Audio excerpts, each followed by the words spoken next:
아니, 한국이었으면 5분이었으면 처리될 텐데. 한국에 가더니 너 왜 이렇게 폭력적이 됐어? 그냥 너 한국으로 돌아가라, 제발. 한국에서 주재원 생활을 하던 딸이 독일로 돌아왔는데요. 30살이 넘은 딸과 엄마가 실랑이를 하고 있습니다. 오랜만에 본 딸이 한국에 가서 폭력적이 되었다면서 엄마는 하루빨리 딸이 그냥 한국으로 가길 바라고 있는데요. 어떻게 이 가족이 화해할 수 있을까요? 안녕하세요. 저희는 평생을 독일에서 살아온 부부입니다. 독일이 어느 정도 자리를 잡고 나서부터 독일에서 비교적 안정적인 삶을 살아왔다고 할 수 있어요. 저희 딸은 항상 새로운 것을 좋아하는 성향을 가지고 있었는데요. 어차피 자식 이기는 부모는 없다고, 자식을 말릴 수는 없다고 생각했어요. 그래서 딸이 아무 연고도 없는 한국으로 가겠다고 했을 때 마음에 들었던 건 아니지만 그냥 내버려뒀어요. 한국을 잘 알았던 건 아닌데요. 제가 생각하기에 위험한 나라는 아니라고 생각해서 그러려니 했어요. 그리고 쿨하게 딸을 보내줬던 이유 중 하나는 딸이 워낙 속썩인 적이 없는 아이였기 때문이에요. 공부를 엄청 잘했던 건 아니지만 언제나 열정적으로 살아서 대학 때도 다양한 활동들을 많이 했어요. 교환학생도 다녀오고 다양한 공모전들도 참여하고 하더라고요.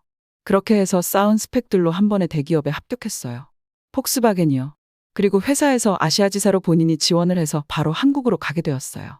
1년에 한 번 정도씩 독일에 들어오는데 애가 들어올 때마다 사실 피곤해요. 맨날 한국을 입에 달고 살거든요. 아니, 한국이었으면 5분이었으면 처리될 텐데. 아니, 한국이었으면 집이 따뜻할 텐데. 나이 먹고 딸의 불만을 듣는 게 썩 기분 좋은 일은 아니라서 집에 오는 게 그닥 반가운 일은 아닌 것 같아요. 역시 자식들은 떨어져 사는 게 제일 좋은 것 같아요. 저번에 한 번 일이 있었어요. 저희 집 세탁기가 망가지는 일이 있었거든요. 근데 한국이 애를 좀 폭력적으로 만든 것 같아요. 독일 정도면 유럽에서 일 처리가 빠른 나라인데도 어쨌든 수리하는 사람들이 하루 만에 올 수는 없는 거잖아요. 간신히 전화 연결을 해서 일주일 이내로 수리하는 사람이 오기로 약속을 받아두었어요. 그런데 전화를 끊는 순간부터 딸이 미친 듯이 짜증을 내더라고요. 전화를 받았는데 정확한 날짜를 안 알려주면 어떡해? 하면서요. 제가 생각하기에는 수리공들도 자기의 일정이 있으니까 확답을 못 주는 건데 어찌나 짜증을 내던지 말도 못 걸겠더라고요. 역시나 한국 얘기는 덤이었고요. 한국이었어 봐. 이미 내일이면 수리가 끝났을 걸 가지고. 결국 수리공이 집으로 왔는데요. 부품을 가지고 오질 않아서 수리 일정이 2주일이 더 밀렸어요.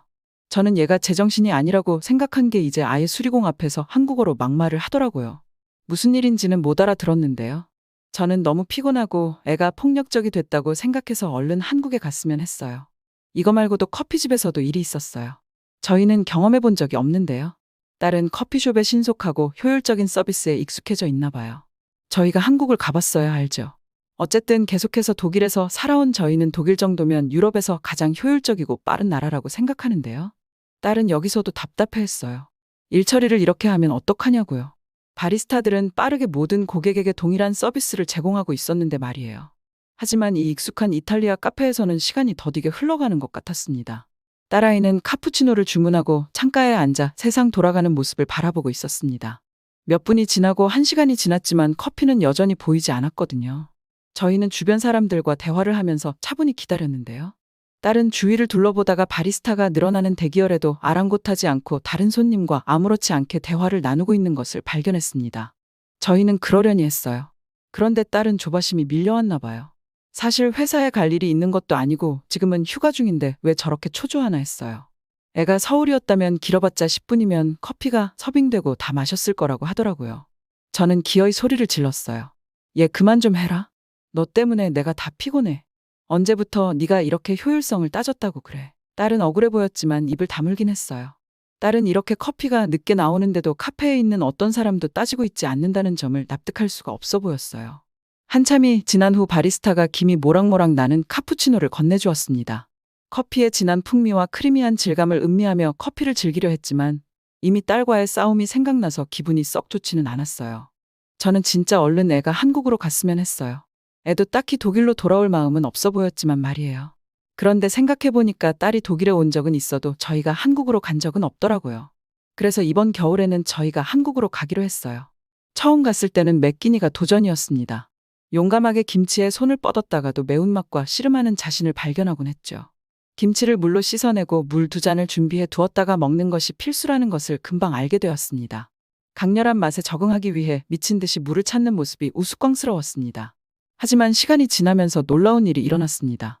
우리는 매운맛에 익숙해지기 시작했습니다. 곧 매운맛이 없는 식사는 상상할 수 없게 되었습니다. 매운맛은 우리가 갈망하는 맛이 되었고 한국 문화에 점점 적응해가는 상징이 되었습니다. 항상 새로운 경험을 소개해주고 싶어하는 딸이 어느 날 컵라면을 선물했습니다. 포장지가 검은색이었고 딸은 맵지 않다고 장담했습니다. 딸은 튀김 우동이라고 부르는데 우동과 비슷한 맛이지만 한국적인 느낌이 가미된 면 요리라고 설명했습니다. 우리는 회의적이었지만 호기심이 생겼습니다. 막상 맛을 보니 우리가 생각하는 맵지 않다의 정의와 그녀가 생각하는 맵지 않다의 정의가 크게 다르다는 것을 깨달았습니다. 저희는 매운맛이 존재하기만 하면 맵다고 말을 하는 거였어요. 이를테면 저희한테는 칼국수도 매운 거였어요. 하지만 한국 사람들은 매운맛이 존재한다가 아니라 매운맛의 정도를 가지고 맵다라는 말을 하더라고요. 뭐가 됐던 저희한테는 튀김우동도 매웠어요. 한국인의 입맛을 이해하려면 아직 갈 길이 멀다는 것을 깨닫고 스스로를 비웃었습니다. 한식의 세계에 입문한 것은 평생 잊지 못할 경험이었습니다. 한국 음식의 매운맛에 대해 들어본 적은 있지만 김치를 처음 접했을 때 그 어떤 것도 우리를 준비시키지 못했죠. 한국 요리의 필수품인 김치는 익숙하지 않은 우리 입맛의 충격이었습니다. 혀끝에 남는 매콤한 맛은 우리가 새로운 미식의 세계로 도약했음을 강렬하게 상기시켜 주었습니다. 한국 여행을 계속하면서 매일 새로운 깨달음과 선입견에 도전하는 새로운 관점을 얻었습니다. 그런 깨달음 중 하나는 밤에 한국의 거리로 나갔을 때 독일에서의 삶과 극명하게 대비되는 경험을 하면서 일어났습니다. 독일에서 밤은 조심해야 하는 시간이었습니다. 옛날과는 달리 활기차던 저녁은 불안감으로 바뀌었습니다. 이민자의 유입과 그에 따른 변화는 안전에 대한 우리의 인식을 바꾸어 놓았습니다. 여유로운 산책과 늦은 밤 모임이 많았던 밤은 점차 실내에 머무르는 시간이 되었습니다. 하지만 여기 대한민국 한복판에서 밤은 다른 이야기를 들려주었습니다. 해가 진 후 서울의 거리를 걷다 보니 활기찬 에너지가 넘치는 분위기에 휩싸였습니다. 거리를 걷고 이야기를 나누고 밤을 즐기는 다양한 연령대의 사람들로 거리는 생동감으로 가득 찼습니다. 연인들은 손을 잡고 산책하고 친구들은 웃으며 이야기를 나누고 가족들은 길거리 포장마차에서 야식을 즐기며 밤을 보냈습니다. 도시는 간판과 가로등의 네온 불빛뿐 아니라 생동감과 안정감으로 가득 차 있었습니다. 밤의 거리를 돌아다닐 수 있는 자유와 공포의 기류가 사라진 것은 신선한 경험이었습니다. 밤이 숨는 시간이 아니라 살아가는 시간이었던 20년 전 독일을 떠올리게 했습니다. 이제는 아득히 멀어진 기억이지만 우리도 밤이 되면 거리에서 웃음과 수다로 가득했던 시절을 떠올렸습니다. 그 대비는 극명했고 많은 생각을 하게 했습니다. 독일에서는 밤이 동지의 시간에서 경계심의 시간으로 바뀐 반면 한국에서는 밤이 공동체와 기쁨의 시간으로 남아있는 것이 신기했습니다. 밤의 거리를 돌아다닐 수 있는 자유와 공포의 기류가 사라진 것은 신선한 경험이었습니다. 밤이 숨는 시간이 아니라 살아가는 시간이었던 20년 전 독일을 떠올리게 했습니다. 이제는 아득히 멀어진 기억이지만 우리도 밤이 되면 거리에서 웃음과 수다로 가득했던 시절을 떠올렸습니다. 그 대비는 극명했고 많은 생각을 하게 했습니다. 미국에서는 밤이 동지의 시간에서 경계심의 시간으로 바뀐 반면 한국에서는 밤이 공동체와 기쁨의 시간으로 남아있는 것이 신기했습니다. 한국에서 보내는 시간이 길어질수록 한국의 문화를 더 많이 이해하고 감사하게 되었습니다. 밤거리에서 느껴지는 안정감은 그 한 단면일 뿐이었습니다. 그것은 공동체와 신뢰를 중시하는 사회, 사람들이 서로 연결되어 있고 서로에 대한 책임감을 느끼는 사회를 말해주고 있었습니다. 이는 단순한 법 집행이나 정책의 문제가 아니라 조화와 존중을 우선시하는 삶의 방식이자 문화적 정신이었습니다. 새삼딸이 왜 독일로 돌아오지 않는지가 이해가 되더라고요. 한국에서의 하루하루는 새로운 발견으로 가득했고 각 경험은 이 활기찬 나라에 대한 이해의 새로운 층위를 더해주었습니다. 그러던 어느 날 저희는 도시를 벗어나 시골을 탐험하기로 결정했습니다. 딸아이가 서울 외곽에 있는 유명 아울렛으로 쇼핑 여행을 가자고 제안했습니다. 여행을 시작하자마자 우리는 한국 고속도로의 상태에 충격을 받았습니다. 독일에서 익숙해져 있던 낡은 도로와는 완전히 대조적으로 도로가 완벽하게 정비되어 있었습니다. 이 매끄러운 고속도로를 운전하는 것은 즐거웠습니다. 현대적 인프라와 자연의 아름다움이 조화롭게 어우러진 풍경이 눈앞에 펼쳐졌습니다. 한국의 급속한 발전에 대해 들어본 적은 있지만 직접 눈으로 보니 완전히 다른 느낌이었어요. 잘 포장된 도로는 발전과 효율성에 대한 한국의 노력을 보여주는 증거였으며 독일인인 우리에게는 신선한 경험이었어요. 한국의 잘 닦인 도로를 보면서 달릴 수가 있었으니까요. 제 상상 이상으로 완벽한 인프라였어요. 우리가 처음 들른 곳은 아울렛이 아니라 고속도로를 따라 위치한 휴게소였습니다. 다리를 뻗고 간단한 간식을 먹을 수 있는 휴게소라는 일반적인 휴게소의 모습을 예상했습니다. 하지만 우리를 맞이한 것은 전혀 다른 풍경이었습니다. 휴게소는 고급 백화점을 연상케 하는 다양한 편의시설을 갖추고 있어 저희를 놀라게 했습니다. 안으로 들어서자 분주한 활동의 중심지에 있는 자신을 발견했습니다. 휴게소는 에너지와 질서의식이 넘치는 한국 사회의 축소판과도 같았습니다. 한국 전통 요리부터 세계 각국의 요리까지 다양한 음식점이 즐비했습니다. 휴게소 곳곳에 위치한 푸드코트에서는 다양한 나라의 음식을 맛볼 수 있었습니다. 마치 음식 축제에 온 것 같았고 갓 조리한 음식에 향기로 공기가 가득했습니다. 하지만 우리의 시선을 사로잡은 것은 음식뿐만이 아니었습니다. 휴게소에는 다양한 엔터테인먼트 옵션도 있었습니다. 현지 공예품을 판매하는 작은 상점, 아이들을 위한 게임존, 지친 여행객들이 편히 쉴 수 있는 공간까지 마련되어 있었죠. 단순히 운전 중 휴식을 취하는 장소가 아니라 여행객과 현지인 모두가 모여 여유를 즐길 수 있는 그 자체로 하나의 목적지였습니다. 저희는 딸아이의 안내를 받으며 다양한 메뉴를 둘러보며 시간을 보냈습니다. 저희는 커피를 시켰는데요. 대기번호가 533번이었어요. 하루에 500명 이상이 커피를 마신다는 얘기잖아요. 그런데 놀랍게도 정말 빠른 속도로 커피가 나왔어요. 독일에서 딸이 왜 속 터져 했는지가 이해가 될 정도로 모든 것이 빠르고 놀라운 나라였어요. 커피만 그런 게 아니었어요. 전동벨은 실로 놀라운 아이템이라고 생각했는데요. 다른 사람과 음식이 헷갈릴 일이 없이 효율적으로 자기 음식을 가져갈 수 있는 시스템이잖아요. 저는 한국 사람들이 너무 똑똑하다고 생각해서 놀랐어요. 심지어 그 많은 음식들이 엄청나게 빠른 속도로 나오더라고요. 자리에 앉아 간식을 즐기며 주변의 분주한 모습을 바라보고 있자니 이 공간에 퍼져 있는 공동체 의식에 감탄하지 않을 수 없었습니다. 각계각층의 사람들이 각자의 여정에 따라 이곳을 찾았지만 이 독특한 휴식 공간에서 공통의 경험을 공유하고 있었습니다. 휴게소에서의 이 경험은 우리가 한국에 대해 이해하기 시작한 것의 축소판이었습니다. 한국은 진보와 전통, 효율과 즐거움을 모두 중시하는 나라였습니다. 질서와 안전에 대한 감각은 잘 정비된 도로뿐만 아니라 이러한 공동 공간을 설계하고 즐기는 방식에서도 분명하게 드러났습니다. 아울렛으로의 여행은 그 과정에서 겪은 경험에 비하면 부차적인 것이 되었습니다. 예상치 못한 발견, 현지인들과의 경험 공유, 한국 간식의 소박한 즐거움 등 이러한 순간들이 우리 여행을 진정으로 정의했습니다. 한 나라를 진정으로 이해하려면 관광 명소를 넘어 현지인들이 소중히 여기는 일상의 경험을 들여다봐야 한다는 것을 배웠습니다. 나중에 아울렛에 도착하자 새로운 시각으로 쇼핑을 바라보는 자신을 발견했습니다. 사람들 간의 상호작용, 서비스의 효율성에 기울이게 되었습니다. 아울렛은 해외 브랜드와 한국 브랜드를 모두 취급하는 다양한 매장으로 가득 찬 분주한 시장과도 같았습니다. 매장을 둘러보면서 세심한 구성과 직원들의 친절함을 느낄 수 있었습니다. 독일에서와는 전혀 다른 쇼핑 경험이었습니다. 디테일에 대한 관심과 고객 만족에 대한 집중, 전반적인 매장 분위기는 우리가 한국 문화와 연관 짓기 시작한 가치를 반영했습니다. 무엇보다 이렇게 많은 옷이 있다니 놀라웠어요. 저희는 옷을 별로 안 좋아하는 사람들이라고 생각했는데 이렇게 다양한 옷들을 보니까 제가 좋아하는 옷이 있더라고요. 독일 옷들이 그냥 안 예쁜 거였어요. 아울렛에서의 하루와 휴게소 방문의 예상치 못한 즐거움은 한국에서의 여정 전체를 반영하는 듯했습니다. 매일 새로운 인사이트와 새로운 기쁨, 새로운 이해를 얻었습니다. 우리는 단순히 새로운 나라를 경험하는 것이 아니라 새로운 삶의 방식을 경험하고 있었습니다. 한국은 우리에게 옛것과 새것, 빠름과 느림, 개인과 공동체 사이의 균형, 즉 균형의 아름다움에 대해 가르쳐주고 있었습니다. 한국에서의 또 다른 날, 해가 지면서 우리는 지금까지의 여정을 되돌아보게 되었습니다. 우리는 딸의 새 보금자리를 이해하기 위해 한국에 왔지만 그 과정에서 훨씬 더 많은 것을 발견했습니다. 고국의 일상에 지쳐 무뎌졌던 경이로움과 호기심을 재발견하고 있었습니다. 이번 한국 방문은 한국의 인프라뿐만 아니라 한국인의 시민의식에 대해서도 부모님에게 깊은 인상을 남겼습니다. 그들은 한국인들이 공공시설에서 청결과 질서를 유지하는 모습에 감탄했고, 이는 자원을 소중히 여기는 한국 사회의 모습을 반영하는 것이었습니다. 결론적으로 이 따뜻한 이야기는 독일과 한국의 문화적, 경험적 차이를 강조합니다.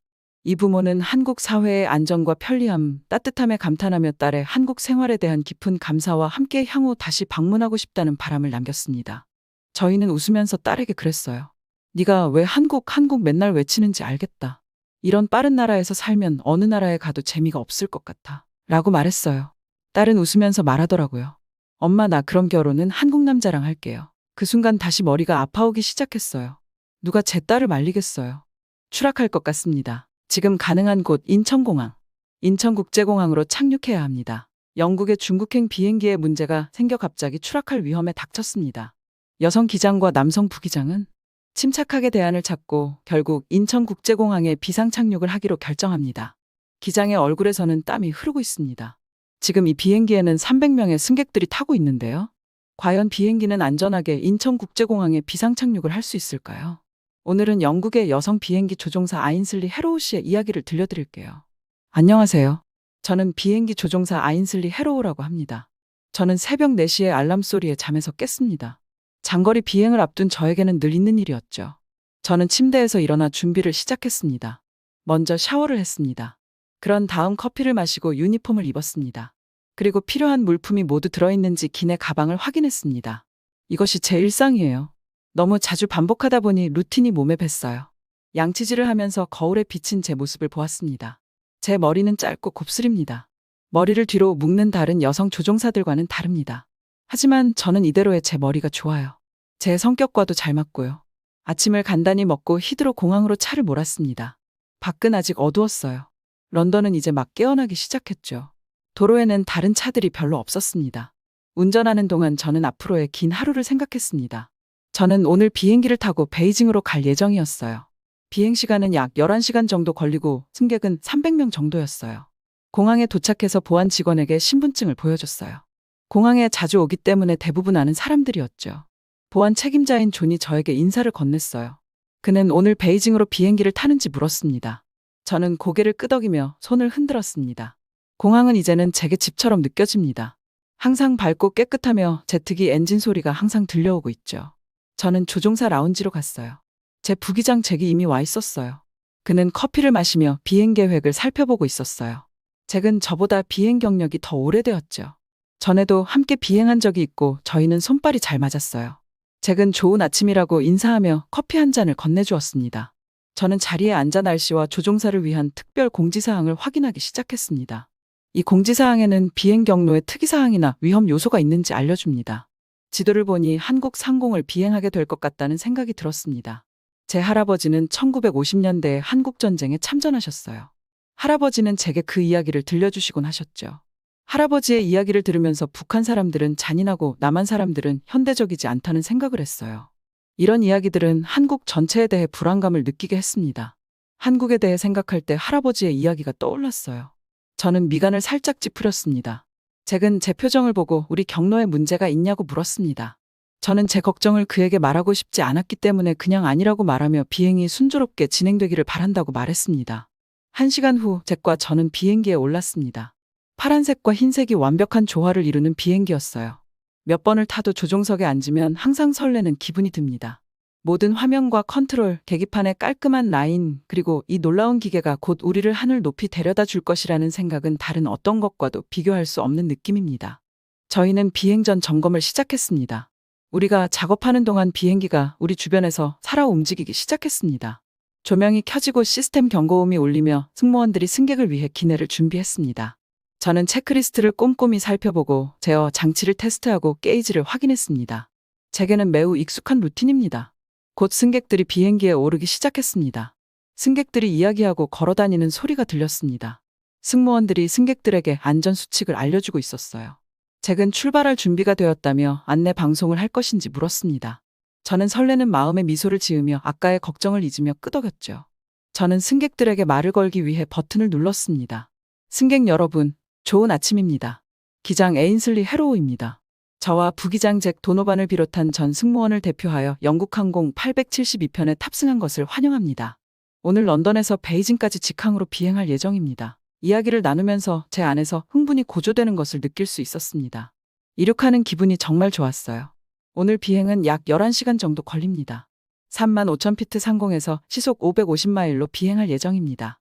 여행 내내 날씨가 좋아서 순조로운 비행이 될 것으로 예상됩니다. 저는 잠시 멈춰서서 승객들을 생각했습니다.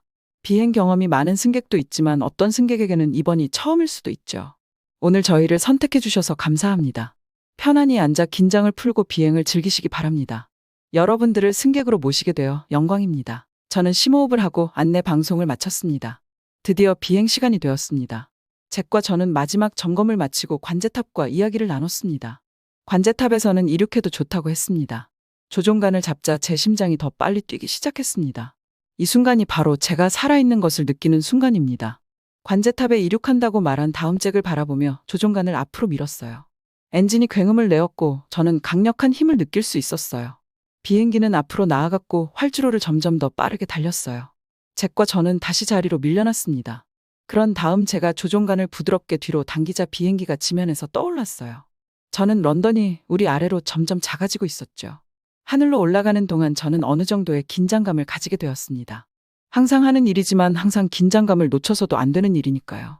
불과 몇 시간 후면 우리는 유럽과 아시아 상공을 비행하게 될 것입니다. 수천 마일을 날아 많은 도시와 국가를 비행하게 될 것입니다.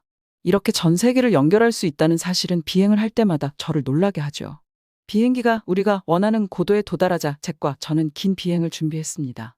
이륙은 항상 바쁘지만 일단 비행기에 오르면 시스템을 관찰하고 항공교통관제소와 대화하고 필요에 따라 항로를 조금씩 변경하는 데 익숙해집니다. 비행 후 몇 시간이 지나고 한국에 가까워지자 저는 다시 불안한 마음이 들기 시작했습니다. 할아버지께서 들려주신 전쟁 이야기가 떠올랐어요. 저는 이런 생각을 밀어내려고 노력했습니다. 전쟁의 옛 이야기를 바탕으로 한 나라를 생각하는 것은 옳지 않다는 것을 알았기 때문입니다. 하지만 비행기를 조종하는 동안에도 그 감정은 계속 남아 있었어요. 그때 조종석에서 알람이 크게 울리기 시작했습니다. 제어판에 빨간 불이 깜빡이고 비행기가 흔들렸어요. 모든 경고 메시지를 보면서 심장이 멈추는 듯한 기분이 들었습니다. 문제가 생겼어요. 잭이 매우 심각한 목소리로 말했습니다. 유압 시스템에 문제가 있는 것 같습니다. 압력이 떨어지고 있어요. 저는 이것이 무엇을 의미하는지 이해하면서 식은땀이 나기 시작했습니다. 유압 장치는 매우 중요합니다. 플랩이나 랜딩 기어와 같은 비행기의 부품을 제어하기 때문입니다. 완전히 작동을 멈추면 생각하고 싶지도 않네요. 착륙해야 합니다. 제가 말했습니다. 지금 당장이요. 저는 이미 우리가 어디에 있는지, 가까운 공항이 어디 있는지 살펴보면서 어떻게 해야 할지 생각하고 있었습니다. 잭은 고개를 끄덕이며 비행기를 안정적으로 유지하기 위한 작업을 시작했습니다. 우리 비행기가 비상 착륙할 수 있는 가장 가까운 공항은 그는 잠시 멈춰서서 지도를 다시 확인했습니다. 인천국제공항입니다. 대한민국에 있어요. 나는 잠시 얼어붙었습니다. 머릿속에서 할아버지의 목소리가 들렸습니다. 대한민국. 할아버지가 저에게 믿지 말라고 가르치셨던 곳이었죠. 하지만 지금은 망설이거나 제 감정을 생각할 시간이 없었습니다. 300명의 사람들의 목숨이 저희에게 달려 있으니까요. 저희는 관제탑과 연락을 하고 긴급하게 하강을 시작했습니다. 손상된 비행기를 한국으로 향하도록 조종간을 잡았을 때 저는 계획에 없던 착륙 이상의 상황으로 향하고 있다는 느낌을 떨쳐버릴 수 없었습니다. 하지만 그 순간에는 승객을 안전하게 태워야 한다는 생각뿐이었습니다. 다른 모든 의문과 생각은 뒤로 미뤄야 했습니다. 우선 비행기를 착륙시켜야만 했어요. 잭과 제가 비행기를 조종하는 동안 몇 분이 몇 시간처럼 느껴졌습니다. 조종간을 꽉 움켜쥔 제 손은 손가락 마디마디가 하얗게 변했습니다. 등줄기에 땀이 줄줄 흐르는 것을 느낄 수 있었지만 집중력을 잃지 않으려고 노력했습니다. 인천공항의 항공 관제사들에게 긴급 상황을 알렸습니다. 관제사들은 우리를 위해 활주로를 비워주고 응급 차량을 보내주었습니다. 정말 효율적이고 전문적이어서 안도감이 느껴졌어요. 기내에서는 승객들이 침착할 수 있도록 도와주고 있었어요. 승무원들은 자세한 상황을 말하지는 않았지만 모든 승객에게 안전벨트를 매고 자리에 앉아 있으라고 당부했습니다. 무슨 일이 일어나고 있는지 정확히 알지 못하는 승객들이 얼마나 무서웠을지 상상할 수 있었죠. 공항에 가까워지자 조종석 창문 너머로 한국의 해안선이 보였습니다. 땅은 푸르고 언덕이 많았으며 여기저기 건물이 모여 있었습니다. 높은 곳에서 바라본 풍경은 평화로워 보였지만 제 마음은 여전히 한국이 분쟁과 긴장이 가득한 곳이라는 이야기들로 가득했습니다. 저희는 활주로로 향하는 마지막 접근을 시작했습니다. 비상 착륙에서 가장 어려운 부분이 바로 이 부분입니다. 속도를 적절히 조절하고 비행기를 안정적으로 유지하며 활주로의 정확한 지점에 착륙해야 하기 때문입니다. 한치의 실수도 용납되지 않죠. 좋아, 에인슬리, 할 수 있어요. 잭이 차분하면서도 집중력 있는 목소리로 말했습니다. 저는 고개를 끄덕이며 심호흡을 했습니다. 훈련에서 비상 착륙을 여러 번 연습했지만 실제 상황은 달랐습니다. 특히나 수백 명의 목숨이 달려있을 때는 말이죠. 활주로가 점점 가까워졌습니다. 옆으로 비상 차량들이 줄지어 서 있고 불빛이 깜빡이는 것이 보였습니다. 무전기로 우리를 안내하는 관제사의 목소리가 들려왔어요. 마지막 순간, 저는 조종간을 뒤로 당겨서 비행기의 속도를 최대한 늦추려고 노력했습니다. 우리는 활주로에 세게 부딪혔고 그 충격이 비행기 전체를 뒤흔들었습니다. 저는 즉시 브레이크를 밟기 시작했고 타이어가 활주로에 부딪히며 삐걱거리는 것이 느껴졌습니다. 몇 초 동안은 제 시간에 멈출 수 있을지 확신할 수 없었습니다. 활주로 끝이 빠르게 다가오고 있었거든요. 하지만 서서히 비행기의 속도가 느려졌고 마침내 여유를 가지고 멈췄습니다. 저는 저도 모르게 숨을 내쉬었습니다. 잘했어, 아인슬리. 잭이 제 어깨를 두드리며 말했습니다. 다행히 무사히 내려왔어요. 저는 작은 미소를 지었지만 심장은 여전히 뛰고 있는 것을 느낄 수 있었어요. 우리는 해냈지만 저는 항상 조심해야 한다고 들어왔던 한국에 와 있었기 때문이죠. 이제 무슨 일이 벌어질까요? 걱정이 밀려왔습니다. 그 후 몇 시간은 정신없이 흘러갔습니다.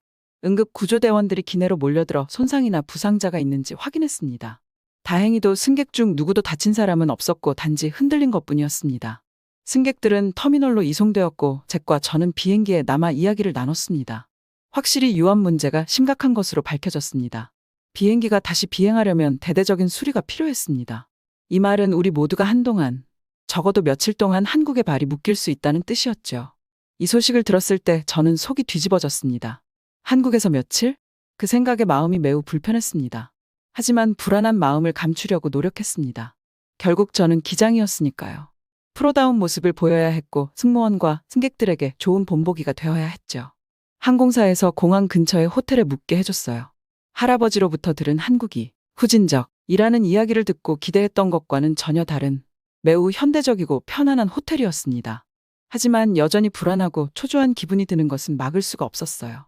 그날 저녁 호텔 침대에 누워 잠을 자려고 하는데 머릿속이 계속 빙빙 돌았습니다. 한국에 대해 들었던 모든 이야기, 할아버지가 한국 사람들에 대해 이야기했던 방식이 떠올랐습니다. 저는 그 이야기들에 대해 한 번도 의문을 품어본 적이 없다는 것을 깨달았습니다. 그저 진실로 받아들였을 뿐이었죠. 하지만 지금 이곳에 와서 내 눈으로 직접 한국을 보고 나니 의문이 들기 시작했습니다. 내가 들었던 이야기들이 정말 사실일까? 혹시 내가 미처 생각하지 못했던 한국의 다른 면이 있는 걸까? 정답은 없었지만 처음으로 저에게 이런 의문이 들기 시작했습니다. 오랜 생각에 균열이 생기는 것 같은 묘한 기분이 들었습니다. 불편했지만 왠지 모를 해방감도 느껴졌죠. 다음 날 아침, 저는 호텔 로비에서 잭과 나머지 직원들을 만났습니다. 시차 적응과 전날의 스트레스로 인해 모두 약간 멍한 상태였습니다. 하지만 예상치 못한 한국 체류에 대한 계획을 세워야 한다는 것을 저희는 모두 알고 있었습니다. 이번 기회에 한국을 좀 둘러봐야 할 것 같아요. 잭이 말했습니다. 어쨌든 우리는 여기 왔잖아요. 한국 구석구석을 둘러봐야죠. 저는 오랜 편견이 떠오르며 망설였습니다. 그러다 전날 밤에 깨달은 것이 떠올랐습니다. 한국을 정말 이해하고 싶고 한국에 대한 제 믿음이 사실인지 확인하려면 실제로 경험해봐야 하지 않을까요? 저는 심호흡을 하며 말했습니다. 그래요. 해봅시다. 한국이 어떤 곳인지 한번 보자고요. 우리는 수도 서울의 주요 관광 명소부터 시작하기로 했습니다. 인터넷 검색을 통해 고궁, 번화한 시장, 현대적인 고층 빌딩의 사진을 볼 수 있었습니다. 제가 상상했던 것과는 너무나 다른 매혹적인 모습이었어요. 저희는 호텔에서 버스를 타고 시내로 이동했습니다. 운전하면서 저는 창밖을 바라보며 경치를 감상했습니다. 거리는 깨끗하고 질서 정연했으며 높은 아파트와 오피스타워가 늘어서 있었습니다. 공원과 녹지 공간도 있었고 멀리 산이 솟아있는 것도 보였습니다. 첫 번째 방문지는 아름다운 정원에 자리한 전통 건물이 모여있는 경복궁이었습니다. 화려한 나무로 된 문을 통과해 뜰 안으로 들어서자 역사와 전통의 느낌이 물씬 풍겼어요. 수백 년을 지켜온 이곳은 한국의 풍부한 문화 유산을 증명하는 곳이었죠. 친절한 가이드가 이곳에 살았던 왕과 왕비, 의식과 축제에 대한 이야기를 들려주었습니다. 저는 새로운 한국의 이야기를 들으며 제가 이제껏 잘 알지 못한 것들이 많다는 것을 깨달았습니다. 다음은 신선한 해산물부터 수공예품까지 모든 것을 파는 노점들로 가득한 번화한 시장을 방문했습니다. 고기 굽는 냄새와 맛있는 소스 냄새가 공기를 가득 채웠고 어디를 봐도 사람들이 웃고 즐거워하는 모습을 볼 수 있었습니다. 활기차고 즐거운 현장이었습니다. 떡볶이, 호떡, 팥빙수 등 길거리 음식을 맛보면서 저도 모르게 미소가 지어졌습니다. 제가 머릿속에 그려왔던 침울하고 진지한 한국과는 너무 달랐어요. 이곳 사람들은 음식과 인생의 소소한 기쁨을 즐기는 것 같았습니다. 하루 종일 도시 곳곳을 둘러보면서 제 인식이 바뀌는 것을 느꼈습니다. 물론 저에게는 낯선 한국의 모습과 완전히 이해하지 못한 관습도 있었지만 따뜻함, 아름다움, 회복 탄력성도 보았습니다. 제가 경험한 한국은 할아버지의 전쟁 이야기 속 1차원적인 곳이 아니라 복잡하고 다면적인 곳이었어요. 오후에는 한국의 군사 역사를 다룬 거대한 박물관인 전쟁기념관을 방문했습니다. 전시물을 둘러보며 한국이 겪었던 분쟁에 대한 이야기를 읽다 보니 저는 존경심이 생기는 것을 느꼈습니다. 제가 몰랐던 사실과 생각지도 못했던 관점들이 너무 많았기 때문입니다. 이제껏 제가 알고 있던 한국전쟁은 전쟁을 겪은 한국인들의 눈을 통해 또 다르게 보였어요. 전쟁으로 인해 국가가 입은 피해와 이산가족, 사방에서 목숨을 잃은 사람들을 통해 제가 아는 것이 다가 아니라는 것을 알 수 있었죠. 특히 한 전시물이 제 발걸음을 멈추게 했습니다.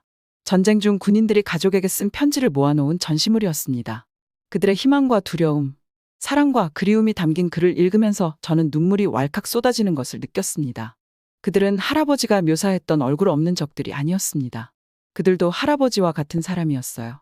바로 저와 같은 사람이었죠. 박물관을 나오면서 제 머릿속은 혼란스러워졌습니다. 한국의 역사와 사람들에 대해 제가 알고 있다고 생각했던 모든 것이 뒤틀리는 것 같았어요. 당황스러우면서도 한편으로는 짜릿한 기분이 들었습니다.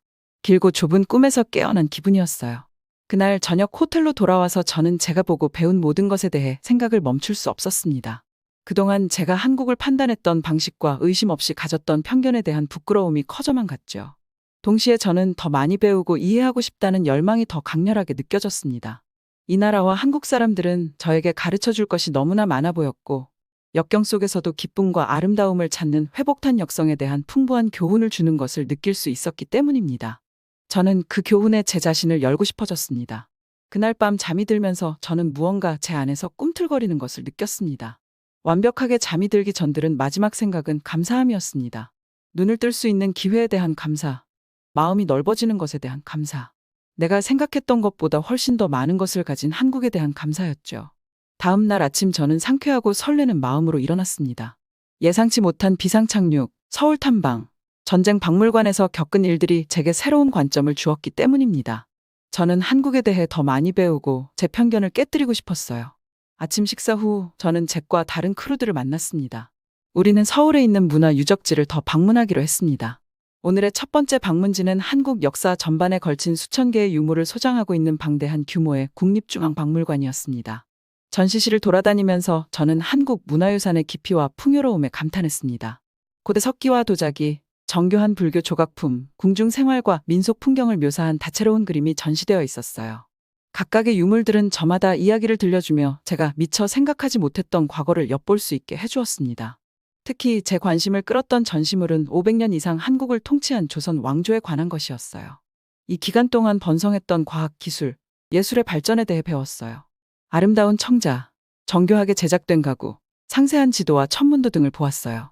제 머릿속에 그려져 있던 낙후된 한국의 이미지와는 거리가 매우 멀어 보였습니다. 박물관을 나오면서 저는 제가 본 모든 것에 대한 생각을 멈출 수 없었습니다. 한국의 역사는 제가 생각했던 것보다 훨씬 더 복잡하고 매혹적이었어요. 저는 이 나라와 국민에 대한 존경심이 점점 커지는 것을 느꼈습니다. 다음 일정은 중앙마당을 중심으로 한국 전통 가옥들이 모여있는 전통 한옥 마을을 방문하는 것이었습니다. 나무로 된 대문을 들어서자 마치 과거로 돌아간 듯한 기분이 들었습니다. 집들은 곡선형 기와지붕과 복잡한 격자문으로 소박하지만 우아했어요. 한 집의 주인인 친절한 노인이 차를 마시자고 우리를 초대했습니다. 바닥에 앉아 향기로운 차를 마시며 그는 마을의 삶에 대한 이야기를 들려주었습니다. 그는 끈끈한 공동체, 기쁨과 슬픔을 공유하는 사람들, 계절의 리듬에 대해 이야기했습니다. 그의 말에는 전통에 깊이 뿌리박고 있으면서도 따뜻함과 인간미가 넘치는 삶의 방식이 그려져 있었어요. 이야기를 들으면서 저는 제 자신의 삶과 빠르게 변화하고 종종 비인간적인 세상에 대해 반성하지 않을 수 없었습니다. 한옥 마을에서의 삶이 지닌 연결성과 연속성에 대해 저는 매력을 느꼈어요. 저는 점점 한국인의 삶의 방식에서 또 어떤 지혜와 가치를 배울 수 있을지 궁금해졌습니다. 저희는 할아버지께 감사를 표한 후 탐방을 계속했습니다. 우리는 좁은 골목길을 돌아다니며 아기자기한 집들과 꽃과 채소가 가득한 작은 정원을 감상했습니다. 가는 곳마다 미소와 친절한 인사들이 저희를 맞이해 주었습니다. 저는 영국에서 익숙했던 격식과는 전혀 다른 개방성과 환영에 놀랐습니다. 하루가 지나면서 저는 주변 사람들과 점점 더 많은 대화를 나누게 되었습니다. 그들의 삶과 풍습, 한국의 과거와 현재에 대한 생각에 대해 질문했죠. 그리고 그들의 대답에 귀를 기울였습니다. 그들의 눈을 통해 한국을 바라보는 법을 배웠고 그것은 저에게 놀라운 경험을 가져다 주었습니다. 특히 한 대화가 기억에 남습니다. 우리는 가족이 운영하는 작은 식당에서 김이 모락모락 나는 비빔밥 한 그릇과 고기 구이 한 접시를 점심으로 먹고 있었어요.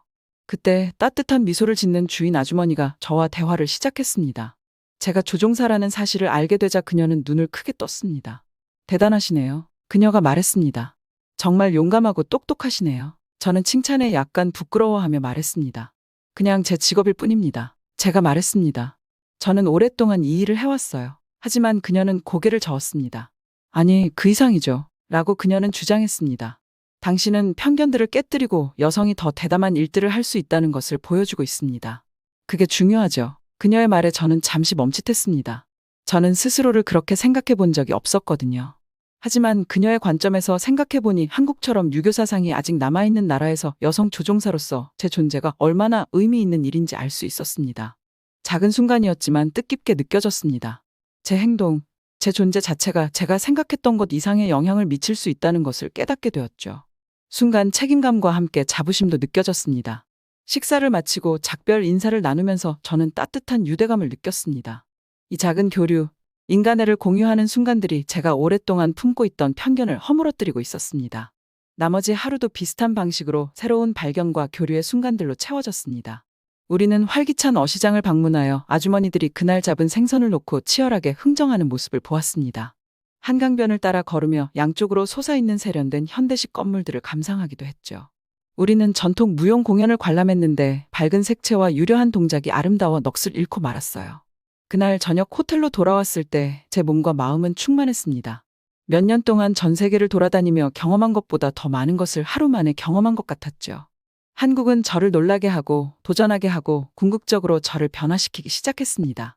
하지만 그날의 가장 심오한 순간은 아직 오지 않았습니다. 침대에 누워 잠자리에 들었을 때 우리 비행기에서 일하던 한국인 엔지니어 중 한 명으로부터 메시지를 받았습니다. 그는 저와 승무원들을 다음 날 저녁에 자신의 가족과 함께 저녁 식사를 하자고 초대했습니다. 이것은 기회이자 더 깊은 수준에서 소통할 수 있는 기회였어요. 저는 당연히 초대를 수락했습니다. 다음 날 저녁, 우리는 주택가에 있는 아늑한 아파트인 엔지니어의 집에 도착했습니다. 그의 아내와 두 자녀가 수줍은 듯 고개를 숙이고 미소를 지으며 따뜻하게 맞아주었습니다. 식탁에는 이미 제가 처음 보는 접시들이 가득 차 있었습니다. 식사를 하기 위해 자리에 앉자 민준이라는 이름의 엔지니어가 요리 하나하나를 설명하기 시작했습니다. 물론 한국 요리의 필수 반찬인 김치가 있었습니다. 그 외에도 고소한 부침개, 갈비찜, 냉면, 그리고 다양한 밑반찬이 있었습니다. 식사를 하면서 민준 씨와 그의 가족들은 저희의 삶과 일, 한국에 대한 인상 등에 대해 물어보았습니다. 그들은 우리가 배운 한국어 표현을 사용하려 하자 웃으며 열심히 경청해 주었어요. 차례로 그들은 자신의 삶과 미래에 대한 희망과 꿈에 대한 이야기를 해주기도 했죠. 저는 대화가 주는 편안함과 우리 사이에 흐르는 진심 어린 관심과 배려의 감동을 받았습니다. 불과 며칠 전까지만 해도 완전히 낯선 사람이었던 사람의 집에서 저는 오랫동안 알고 지냈던 많은 곳에서보다 더 환영받고 받아들여지는 느낌을 받았습니다. 저녁이 가까워지자 민준의 아내는 아름다운 차 세트를 꺼내놓았습니다. 향기로운 녹차를 따르며 아내가 부드럽게 말했습니다. 아무리 긴 여행도 한 걸음부터 시작된다는 말이 있죠. 한국과 한국 사람들을 이해하기 위해 한 걸음은 내딛어 주신 여러분의 여정도 같다고 생각해요. 저는 목구멍에 뭔가 뭉클한 느낌이 들면서 고개를 끄덕였습니다. 감사합니다. 제가 말했습니다. 식사도, 환대도, 모든 것에 대해서요. 오늘 식사는 말로 다 표현할 수 없을 만큼 뜻깊은 시간이었어요. 그녀는 미소를 지으며 눈을 따뜻하게 빛냈습니다. 언제든 환영해요. 그녀가 말했습니다. 작별 인사를 나누고 시원한 밤공기 속으로 나가면서 저는 깊은 감사와 겸손함을 느꼈습니다.